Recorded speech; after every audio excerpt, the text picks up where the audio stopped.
நெல்லை மாவட்டம் பாபநாசம் சேர்வலாறு அணைகளில் இருந்து பயிர் சாகுபடிக்காக தண்ணீர் திறந்துவிடப்பட்டுள்ளது. அது குறித்த தகவல்களை தருகிறார் செய்தியாளர் சுந்தர மகேஷ்.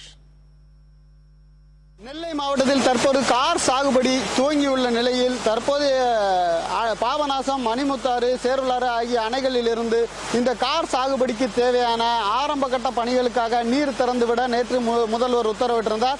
அதன்படியாக இன்று பாபநாசம், சேர்வலாறு, மணிமுத்தாறு ஆகிய அணை பகுதிகளில் இருந்து திருநெல்வேலி மாவட்டத்தில் அமைந்துள்ள அம்பாசமுத்திரம், நாங்குநேரி உள்ளிட்ட திருநெல்வேலி உள்ளிட்ட பல்வேறு பகுதிகளில் அமைந்துள்ள வடக்கு கோடை மேலழியான் கால்வாய், தெற்கு கோடை மேலழகியான் கால்வாய், நதியுண்ணி கால்வாய், கண்ணடியன் கால்வாய், பாப்பான் கால்வாய், பாளையம் கால்வாய் உள்ளிட்ட பல்வேறு கால்வாய்களுக்கு 6 பிரதான கால்வாய்கள் மூலமாக சுமார் 20,595 ஏக்கர் நிலங்கள் பயன்பெறக்கூடிய வகையில் இந்த நீர் திறந்துவிடப்பட்டுள்ளது. இன்று முதல் திறக்கப்பட்டுள்ள இந்த நீரானது அதாவது ஆரம்ப காலகட்ட பணிகளுக்கு தேவையான அளவுக்கு நீர் திறந்துவிடப்படும் என்று உத்தரவிடப்பட்டுள்ளது. புதிய தலைமுறைக்காக பாபநாசத்திலிருந்து சுந்தர மகேஷ்.